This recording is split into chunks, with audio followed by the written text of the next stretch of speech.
Naya Voss pressed her palm against the observation window of Research Station Kepler-7, watching the amber sun cast long shadows across the crystalline formations below. The readings on her tablet made no sense. For the third time this month, she was staring at atmospheric data that defied every law of xenobotany. She'd spent 8 years studying. Another anomaly. Tobias Vale appeared beside her, coffee in hand, his dark hair still messy from sleep. As the station's atmospheric engineer, he'd been just as baffled by the readings as she was.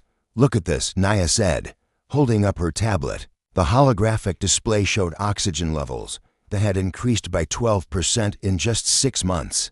The crystalline formations down there aren't photosynthetic. They can't produce oxygen. Yet somehow, Tobias leaned closer, close enough that she caught a hint of his cologne mixed with the metallic smell of the stations. Recycled air.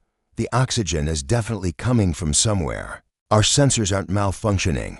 Naya tucked a strand of auburn hair behind her ear, a nervous habit she'd never quite shaken. "Tobias, I've been running comparisons with other research stations. Want to guess what I found? Surprise me. Every station with human crews shows similar anomalies. Oxygen levels consistently higher than they should be. Atmospheric composition gradually shifting toward Earth normal ratios." She swiped through several data sets, each showing the same impossible trend. But here's the really weird part. Stations with purely alien crews show no such changes. Tobias set down his coffee cup with a soft clink against the metal surface. That can't be coincidence. That's what I thought." Naya pulled up another display, this one showing a galactic map dotted with color-coded markers. "I've been tracking this for weeks. Green markers are human settlements or stations. Red markers are purely alien installations. Notice anything?" Tobias studied the map, his engineer's mind processing the patterns. "The green markers all show atmospheric improvements. The red ones don't." "Exactly." Naya felt her heart racing the way it did whenever she stumbled onto something significant. "Tobias, what if humans are somehow causing these changes? What if we're not just observing atmospheric phenomena? What if we're creating them?" The suggestion hung in the air between them like a dangerous secret. Tobias ran a hand through his hair, leaving it even more disheveled. "Naya, that would mean, the implications. I know it sounds crazy." She turned back to the window, watching the alien landscape stretch endlessly toward the horizon. "But what if it's not? What if there's something about human biology that we don't understand? Something that affects atmospheric composition on a planetary scale?" Tobias moved to stand beside her, their shoulders almost touching. "Have you told anyone else about this?" "Not yet. I wanted to be sure." Naya glanced at him, noting the way the amber light from outside caught the flecks of gold in his brown eyes. "Tobias, if I'm right about this, it changes everything. The way we think about colonization, terraforming, our place in the galaxy. And if you're wrong, then I've spent the last month chasing shadows and atmospheric ghosts." She laughed softly, but there was no humor in it. "But I don't think I'm wrong. The data is too consistent, too widespread." Tobias was quiet for a long moment, processing the implications. "What's your next step?" "I need more data. Comprehensive atmospheric readings from every human settlement in this sector. And I need to test the theory somehow." Naya turned to face him fully. "Tobias, I need your help. You understand atmospheric systems better than anyone on this station." "Of course." The words came without hesitation, and something warm fluttered in Naya's chest. "What do you need me to do?" "Help me design an experiment. If humans are somehow affecting atmospheric composition, there has to be a measurable mechanism. Maybe it's something we exhale. Maybe it's biological radiation we don't understand. Maybe it's something else entirely. But there has to be a way to test it."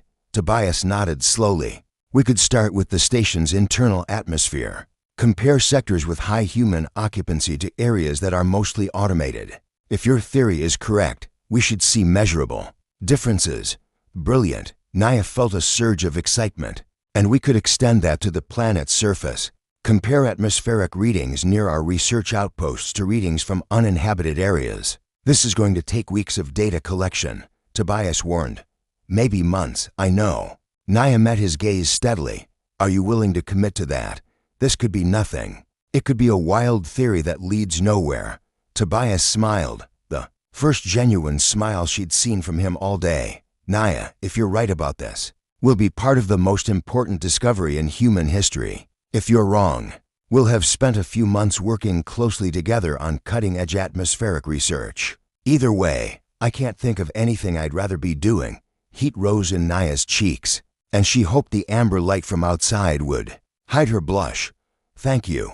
I mean it, Tobias. I couldn't do this alone. You won't have to. He gestured toward the observation window, where the alien landscape stretched out before them. Besides, someone needs to keep you from falling off cliffs while you're busy revolutionizing xenobotany. Naya laughed, the tension of the morning finally breaking. That only happened once. And I was wearing safety gear. Just promise me you'll be careful. If humans really are affecting planetary atmospheres, there might be people who don't want that information getting out. The sobering thought settled over them both. Naya nodded slowly. I promise, we'll be careful. As evening settled over the research station, Naya found herself working late in the lab, cross-referencing atmospheric data from dozens of human settlements. The patterns were becoming clearer with each data set she analyzed, and the implications were staggering. Tobias appeared in the doorway with 2 steaming cups of tea. Thought you might need caffeine. You're a lifesaver. She accepted the cup gratefully, their fingers brushing for just a moment. Tobias, look at this latest data from the Proxima settlements. He pulled up a chair beside her, close enough that she could smell his soap and the faint scent of engine oil that seemed to follow atmospheric engineers everywhere. What am I looking at? Oxygen levels have increased by 28% since humans arrived 3 years ago. 28%, Tobias. That's not a statistical anomaly. That's planetary transformation. My God. His voice was barely a whisper. Naya, if this is real, if humans are somehow terraforming planets just by living on them, we're not just explorers or colonists, she finished. We're living terraforming engines. Every breath we take, every step we make, we're changing entire worlds to support not just us, but other life forms too. They sat in stunned silence, the weight of the discovery settling between them. Outside the lab windows, the alien stars glittered coldly, suddenly seeming less alien and more like distant gardens waiting to bloom. What do we do now? Tobias asked finally. Naya looked at him. This man who had believed in her wild theory and committed to helping her prove it. In the soft glow of the lab's work lights, she could see the wonder and concern warring in his expression. Now, she said softly, we figure out how to tell the galaxy that humans might be the answer to a question no one knew they were asking. As they worked through the night, surrounded by data that would reshape humanity's understanding of itself, neither could ignore the electricity building between them. The discovery that would change the galaxy had brought them together, but it was becoming clear that their partnership might become something much deeper than scientific collaboration.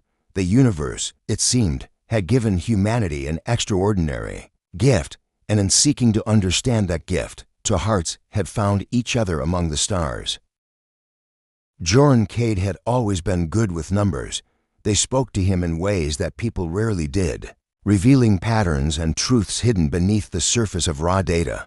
But the numbers dancing across his workstation screens in the depths of the Galactic Data Archive were telling him a story that seemed too incredible to believe. Another all-nighter. The soft voice made him look up from his screens. Vera Quinn stood in the doorway of his cubicle, her silver hair catching the blue glow of the data displays. As the archive's head librarian, she often worked late, but she usually didn't venture into the analysis department after hours. The data's too interesting to leave, Joran said, gesturing at his screens. Vera, have you ever noticed anything unusual about atmospheric reports from human colonies? She moved closer, her curiosity evident. I catalog the reports, but I don't usually analyze them. What kind of unusual? Joran pulled up a three-dimensional galactic map that filled the air between them. With glowing points of light, each point represents a settled world. Blue for human colonies, red for alien settlements, yellow for mixed populations. Vera studied the display, her analytical mind immediately picking up on the patterns. The blue points are brighter somehow, more vibrant. Exactly. Joran manipulated the display, adding layers of atmospheric data. Now watch what happens. When I overlay oxygen production rates, the blue points began to pulse with increasing intensity, while the red points remained static. The yellow points showed intermediate activity, pulsing in rhythm with their human population percentages. That's impossible, Vera whispered. Oxygen production should be based on planetary vegetation and geological processes, not population demographics. That's what I thought too. Joran pulled up another chair for her, trying to ignore the way his pulse quickened when she sat down beside him. But look at this temporal analysis. The display shifted to show the same data over time. As human populations grew on various worlds, the oxygen production increased proportionally. When humans left a colony, production gradually decreased. Joran, Vera said slowly, this suggests that humans are somehow generating oxygen at a planetary scale. But that's not biologically possible. Unless it is. He called up another data set. This one's showing atmospheric composition changes, Vera. I've been analyzing reports from over 3,000 worlds across the galaxy. The pattern is consistent everywhere humans have settled. Not only are oxygen levels increasing, but the entire atmospheric composition is gradually shifting toward what we'd consider optimal breathability. Vera leaned forward, studying the data with the intense focus that had made her one of the galaxy's most respected information scientists. Show me the correlation coefficients. Joran's fingers danced over his interface, pulling up statistical analysis that had taken him weeks to compile. Human population versus atmospheric improvement, 0.97 correlation. Time since human settlement versus oxygen increase, 0.9 for correlation. Human emotional states versus rate of atmospheric change. Wait, Vera placed her hand on his arm, sending an unexpected thrill through him. You tracked emotional states? I cross-referenced the atmospheric data with colony reports, personal communications, even social media feeds from human settlements. Joran felt heat rising in his cheeks. I know it sounds crazy, but Vera, the correlation is undeniable. Colonies with high reported happiness and strong community bonds show faster atmospheric improvement. Settlements experiencing conflict or depression show slower changes. That's not just crazy, Vera said softly. That's impossible. Emotions don't affect planetary atmospheres.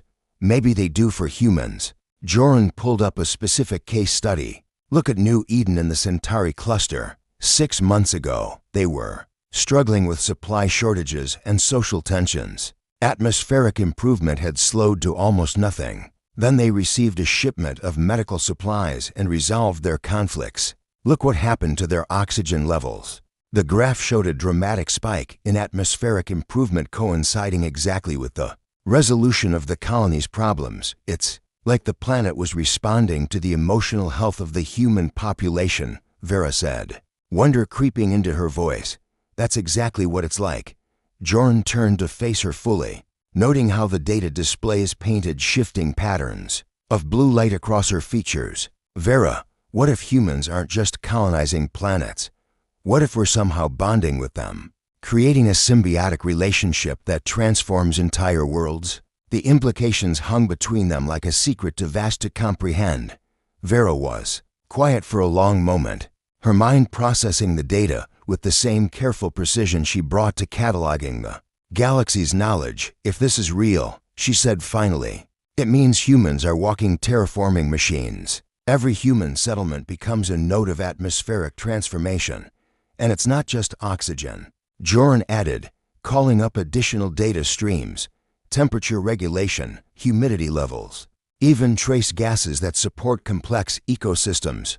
Worlds with human populations are becoming more habitable for all forms of life, not just humans. Have you shared this with anyone else? Not yet. I wanted to be absolutely certain before I made any reports. Joran hesitated.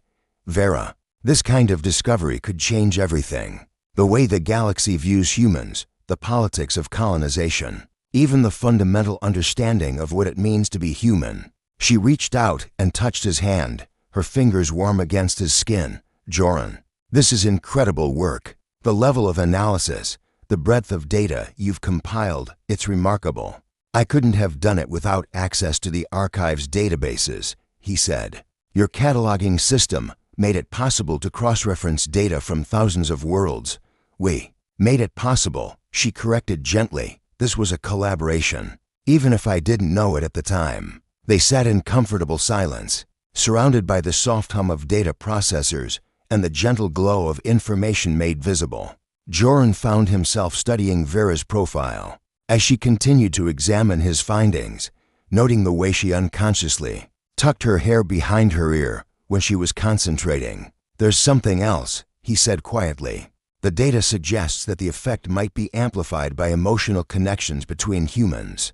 Colonies with strong personal relationships show the most dramatic atmospheric improvements. Vera looked at him, something unreadable in her expression. Personal relationships, love, friendship, community bonds. It's like positive human emotions create some kind of resonance effect that amplifies whatever biological process is driving the atmospheric changes. And you drive this from data analysis, from thousands of data points across hundreds of worlds. Joran felt suddenly self-conscious. I know how it sounds. Emotions affecting planetary atmospheres through some unknown biological mechanism. But the numbers don't lie, Vera. She was quiet for a moment, then smiled softly. Actually, it makes a strange kind of sense. If humans are somehow connected to the worlds they inhabit, it would make sense that our emotional states would influence that connection. You believe it. I believe in your analysis, she said.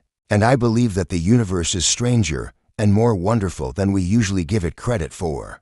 Joran felt something shift between them, a recognition that went beyond their professional collaboration. Vera, if this research is correct, if humans really are transforming worlds through some combination of biology and emotion, then every human relationship, every moment of joy or love or connection, is literally making the universe more alive, she finished. The thought settled over them like a blessing. Here they were, two researchers who had spent their careers swimming in oceans of data, and they had discovered that love itself might be a force of cosmic transformation. What's our next step? Vera asked. We need to verify the findings with direct observation, Joran said, and we need to understand the mechanism. How are humans doing this? Is it conscious or unconscious? Can it be controlled or enhanced? That's going to require collaboration with biologists, atmospheric scientists, maybe even psychologists. I know. Joran looked at her seriously. Vera, this discovery is going to change everything. Once this information gets out, humans are going to be seen very differently by the rest of the galaxy. Better or worse, that, Joran said softly, might depend on how we present the findings and how the galaxy chooses to respond to the knowledge that humans are unconsciously reshaping the universe one breath at a time. As they worked together through the night, compiling their evidence and preparing their report, neither could ignore the electricity building between them. The data that surrounded them suggested that human emotions could transform entire worlds. In the quiet intimacy of the archive, with the galaxy's knowledge flowing around them like a digital ocean, they were beginning to discover that some transformations might be more personal than planetary. The universe, it seemed, was full of beautiful mysteries, and they had found one that might change everything. Ember Thorne wiped sweat from her brow as she surveyed the impossible landscape stretching before her. 3 months ago, this had been a barren wasteland on Kepler-4 to be, a world deemed marginally habitable by the Galactic Terraforming Council. Now, delicate shoots of green pushed through soil that had never known life, and the air itself seemed to shimmer with newfound vitality. The atmospheric readings still don't make sense, called out Raven Blackwood from where he knelt beside a cluster of monitoring equipment. As the settlement's ecological systems specialist, he'd been tracking the planet's transformation with growing amazement and concern. Ember walked over to him, her boots crunching on crystalline formations that seemed to pulse with inner light. What don't you understand? We're terraforming engineers. Making dead worlds livable is literally our job. Raven looked up at her, his green eyes reflecting the strange aurora that had begun appearing in the planet's upper atmosphere since the humans arrived. Ember, we haven't deployed any terraforming technology. We haven't released atmospheric processors, seeded the soil with engineered bacteria, or introduced any of the standard terraforming protocols. So, maybe the planet was more ready for life than we initially assessed. That's just it. Raven stood, brushing dust from his hands. According to our pre-colonization surveys, this world was completely sterile. No organic compounds in the soil. No atmospheric chemistry that could support complex life. Yet look around us. Ember followed his gaze across the landscape. Where 3 months ago there had been only red sand and jagged rocks, now patches of strange, luminescent vegetation dotted the terrain. The sky, once a sickly yellow-brown, had gradually shifted to a pale blue-green that grew more Earth-like. Each day, the soil composition has changed too, Raven continued, pulling up readings on his handheld scanner. Nitrogen levels up 30%, phosphorus compounds appearing where none existed before, and organic matter accumulating at a rate that should take decades, not months. Maybe we brought microorganisms with us from Earth, Ember suggested. Though she could hear the uncertainty in her own voice, I thought of that. I've run full spectrum analysis on everything we brought to the planet. Standard Earth bacteria couldn't survive in the original atmospheric conditions, and they certainly couldn't transform an entire planet's chemistry in 3 months. Raven's expression grew troubled. Ember, something else is happening here. Something we don't understand. The setting sun painted the sky in shades of amber and rose, colors that hadn't existed in this world's atmosphere when they'd first arrived. Ember found herself studying Raven's profile as he continued to monitor his equipment, noting the way the strange light caught the copper highlights in his dark hair. "What are you thinking?" she asked softly. "I'm thinking that maybe we're not terraforming this planet at all." Raven turned to face her, his expression serious. "Maybe the planet is terraforming itself. In response to us." The idea sent a chill down Ember's spine. "That's impossible. Planets don't just decide to become habitable, don't they?" Raven pulled up a holographic display showing atmospheric data from the past 3 months. "Look at the oxygen levels. They're not just increasing gradually like you'd expect from biological processes. They're responding to patterns of human activity." The display showed spikes in atmospheric improvement that corresponded exactly with periods of high human activity and interaction. "When we work together on projects, when we share meals, when we—" Raven paused, color rising in his cheeks. "When we connect emotionally, the improvements accelerate." Ember stared at the data, her engineering mind struggling to process the implications. "You're saying the planet is responding to our emotions?" "I'm saying something is responding to our emotions. Whether it's the planet itself or some aspect of human biology we don't understand. I can't say." Raven closed the display and looked at her directly. "But Ember, the correlation is undeniable. This world is becoming more livable in direct response to human presence and activity." They stood in comfortable silence. As the strange aurora began to dance across the darkening sky, Ember had seen terraforming projects before, had overseen the gradual transformation of dead worlds into garden paradises. But those projects took decades and required massive technological interventions. What was happening here felt different, more organic, more alive. "There's something else," Raven said quietly. "I've been in communication with other settlement teams. Ember, this isn't just happening here. Every new human colony is reporting similar phenomena. Atmospheric improvements that exceed all projections. Soil chemistry changes that shouldn't be possible. Vegetation appearing where none should be able to survive. How many colonies? All of them. Every single human settlement established in the past 5 years is experiencing accelerated terraforming effects, and in every case, the rate of change correlates with the emotional health and social cohesion of the human population." Ember felt the ground seem to shift beneath her feet, though she knew it was just the magnitude of the revelation making her dizzy. "Raven, if this is true, if humans are somehow unconsciously terraforming every world we settle, then we're not just colonists," he finished. "We're living terraforming engines. Every human settlement becomes a seed of transformation that gradually makes entire worlds more habitable for all forms of life."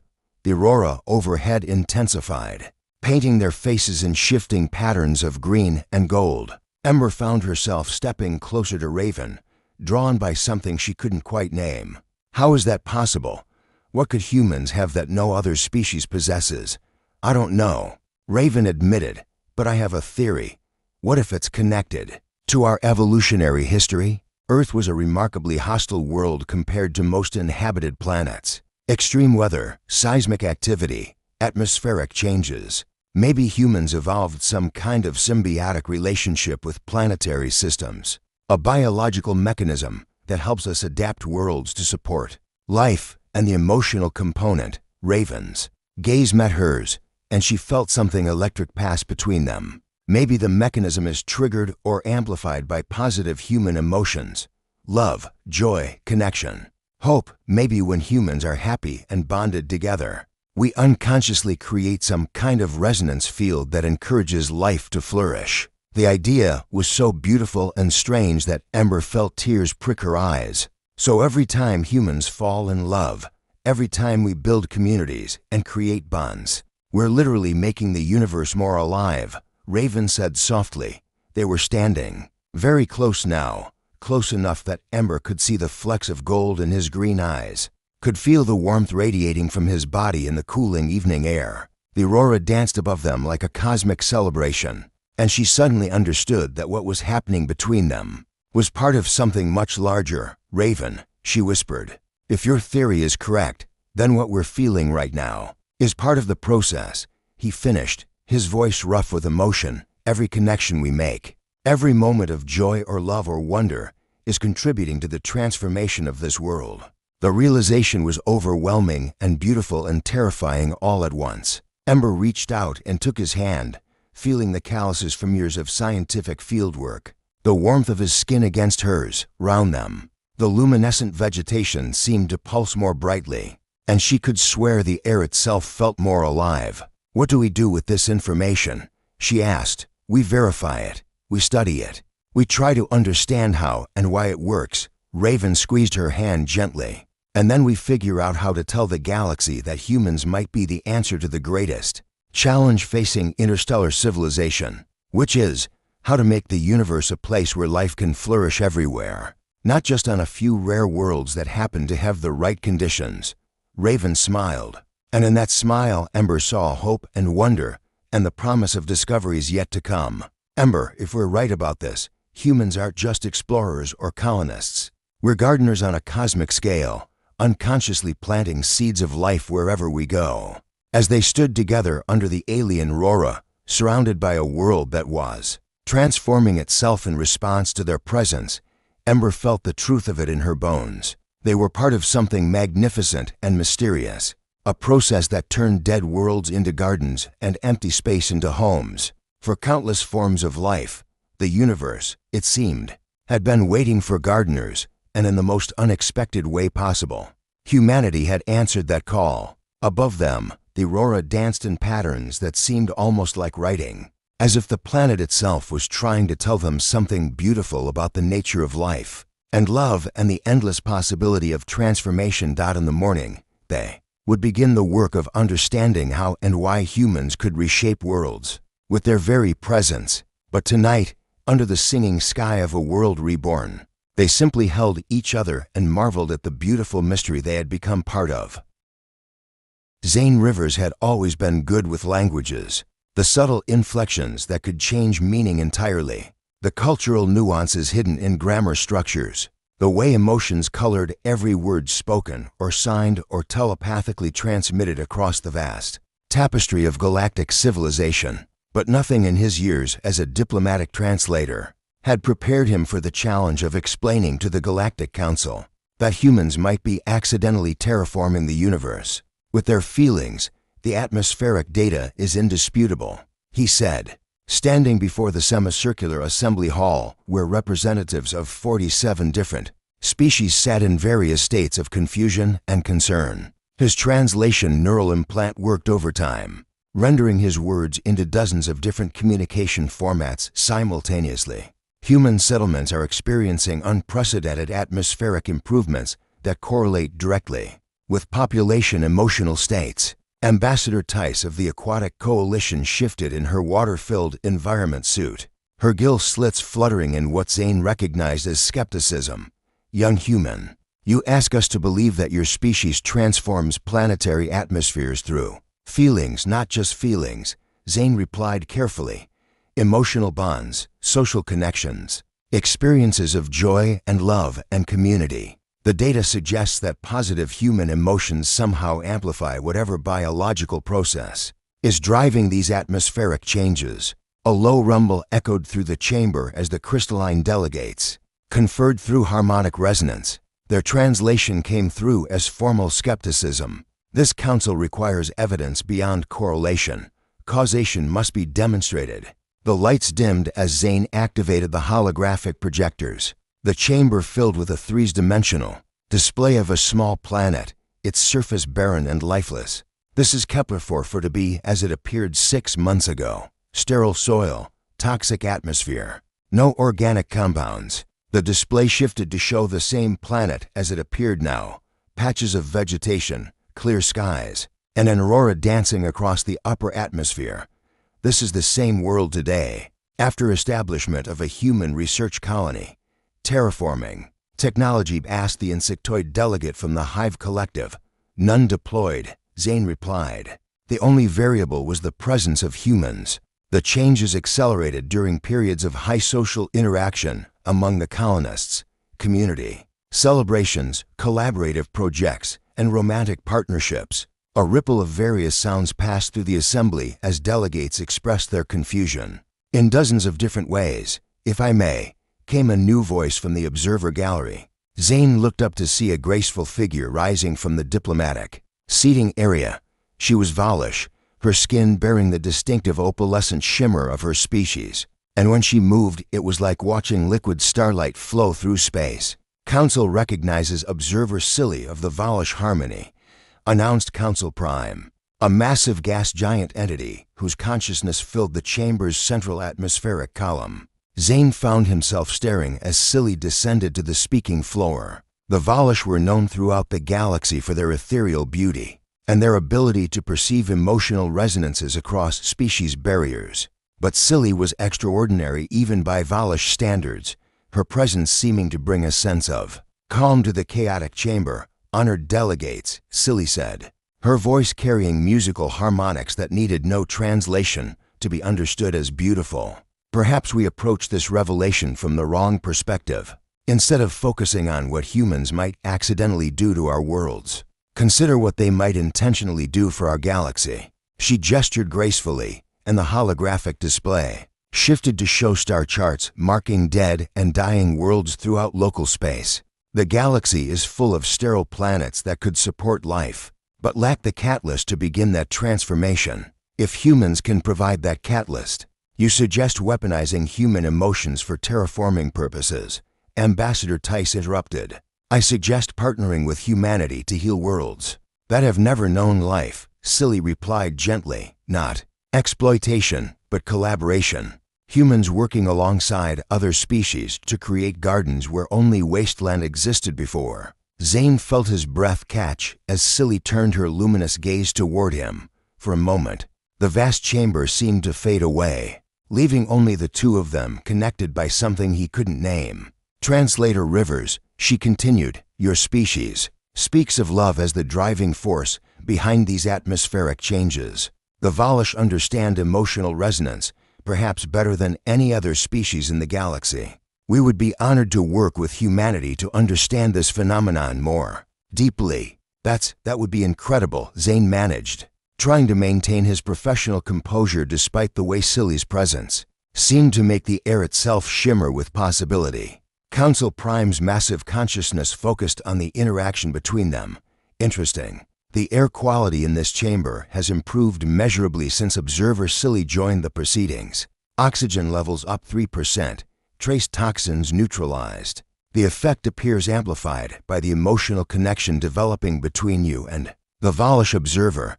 The chamber fell silent as the implications sank in. Zane looked at Silly, seeing his own wonder reflected in her opalescent features. It's happening right now. It appears so, Silly said softly. I can feel it too. Something beautiful and strange passing between us. And somehow that connection is making the entire space more alive. Ambassador Tice made a sound that her translator rendered as grudging amazement. If human emotional connections can generate real-time atmospheric improvements. Then every diplomatic gathering, every cultural exchange, every moment of interspecies cooperation becomes an act of cosmic gardening. Zane finished, his eyes never leaving Silly's face. As they stood together in the great chamber, surrounded by the representatives of galactic civilization, the air itself seemed to sing with possibility. Above them, the atmospheric sensors registered continued improvements in air quality, electromagnetic harmony, and what the translation systems could only render as environmental joy. Council Prime's vast consciousness rumbled with what might have been cosmic laughter. Delegates, you are witnessing the birth of a new form of diplomacy, one where understanding between species doesn't just create peace, it creates life itself. As the formal proceedings concluded, Silly touched Zane's hand gently. So, Translator Rivers, shall we see what other worlds we might accidentally improve together? Zane smiled, feeling the future opening before them like a garden waiting to bloom. Above them, the atmospheric sensors continued to register impossible improvements, as if the universe itself was celebrating the connection forming between a human translator and a Valish observer who together might help heal the galaxy one world at a time.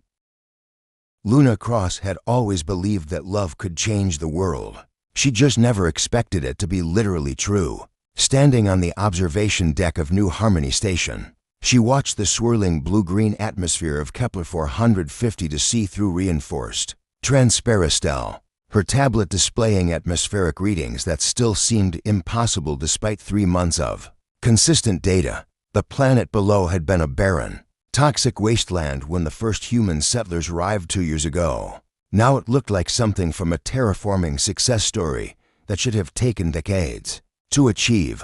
The morning reports are in, said Cale Voss, his warm voice carrying a hint of his homeworld's melodic accent. As New Harmony's alien liaison coordinator, he'd become the bridge between the growing human population and the diverse collection of non-human refugees who had come seeking the atmospheric improvements that seemed to follow humanity wherever they went. Luna turned to face him, her heart doing that familiar flutter it had been doing for weeks whenever he appeared. Cale was Zentari, tall and graceful with the characteristic silver-blue skin and luminous amber eyes of his species. What made him extraordinary wasn't his appearance, though it was the way he seemed to understand the impossible situation they all found themselves in. Good news or concerning news? She asked, accepting the data pad he offered. Both, as usual. Cale moved to stand beside her at the observation window, close enough that she caught the faint ozone scent that clung to all Centauri. The atmospheric improvements are accelerating again. Oxygen levels up another 4% this week, and the toxic compounds in the lower atmosphere are neutralizing faster than our models predicted. Luna scanned the data, noting the familiar patterns. Let me guess, the improvements correspond with the community integration activities, the welcome festival for the new Aquarian refugees, the joint cultural exchange with the crystalline delegation, and Cale paused, a faint luminescence appearing beneath his skin that Luna had learned indicated embarrassment. The formal announcement of 3 interspecies romantic partnerships among the station crew. Luna felt heat rise in her cheeks. Her own growing feelings for Cale hadn't gone unnoticed by the station's close-knit community, and she suspected they were contributing to the atmospheric readings in ways that made her both amazed and deeply self-conscious. How are the refugees adapting? She asked, trying to focus on her responsibilities as settlement coordinator. Better than expected.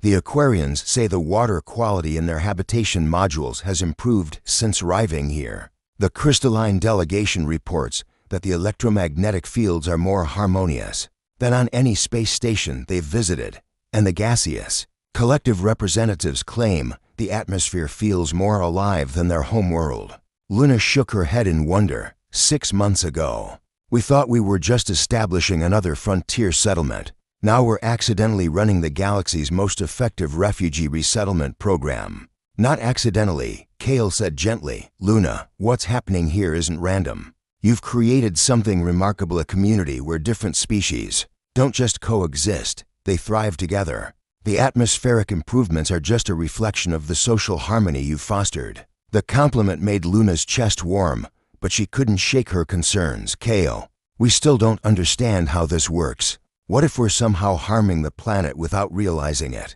What if the improvements aren't sustainable? Kel's hand touched her shoulder, the gentle contact sending electricity through her entire body. Luna, breathe. You're carrying the weight of an entire world on your shoulders. Someone has to, she said, looking back at the planet below. Do you know how many requests we've received for settlement permits? 47 species want to establish colonies here. They're calling it the miracle world. And they all want a piece of whatever magic humans are working. And what do you want? The question was quiet, personal. And somehow it shifted the entire conversation away from atmospheric data and settlement logistics towards something much more fundamental. I want to understand, Luna said finally. I want to know why humans seem to heal worlds just by loving them. I want to know if it's sustainable, if it's ethical, if it's something we can control. And personally, Kel's amber eyes met hers. What do you want personally? Luna felt the question like a physical touch round them. The observation deck's environmental sensors quietly registered another uptick in atmospheric quality, responding to something that wasn't quite visible but was undeniably real. I want to build something beautiful, she whispered. I want to create communities where beings from across the galaxy can find home together. I want to fall asleep knowing that the universe is a little more alive because of the choices we made today. And do you want to do that alone? The words hung between them like a promise waiting to be claimed. Luna looked at Kale, this remarkable being who had dedicated his life to helping displaced peoples find new homes, who understood both the wonder and responsibility of what was happening on New Harmony, and felt something click into place. No, she said simply. I don't want to do that alone. Kale stepped closer, his bioluminescent patterns brightening with emotion. Luna Cross, from the moment I arrived on the station, I've watched you pour your heart into creating something that shouldn't be possible. A place where love and hope and simple kindness are literally transforming reality. What are you saying? I'm saying that I love you. I love your determination and your compassion and the way you see possibility where others see only problems. I love that you worry about entire planets and still notice when someone needs a friend. The environmental sensors around the observation deck began chimming softly as atmospheric readings spiked beyond anything previously recorded. Through the transparistell, the aurora that had become a permanent feature of Kepler 450C's upper atmosphere brightened and began dancing in patterns that seemed almost celebratory. Kale, Luna whispered, look at the planet. They turned together to watch as waves of bioluminescence spread across the planet's surface, visible even from orbit. The toxic storms that had once ravaged the lower atmosphere were dissipating in real time, replaced by gentle weather patterns that would nurture the emerging ecosystems. It's responding to us, Kale said in wonder. The planet is literally celebrating with us. The kiss was soft and electric and tasted like the future. Round them, the observation deck's systems registered atmospheric improvements that would have been impossible to achieve with decades of traditional terraforming. Below them, a planet continued its transformation into something that could nurture countless forms of life. When they finally broke apart, Luna rested her forehead against Kel's, both of them breathless with wonder. So what happens now? She asked. Now we figure out how to tell the galaxy that humans aren't just accidentally terraforming worlds, Kale said. We're proving that love really can transform the universe, one heart at a time. As they stood together watching their world bloom beneath an alien sky, Luna felt the truth of it settle into her bones. The universe had been waiting for beings who could love not just each other, but entire worlds, and humanity had been loving worlds all along, they just hadn't known it.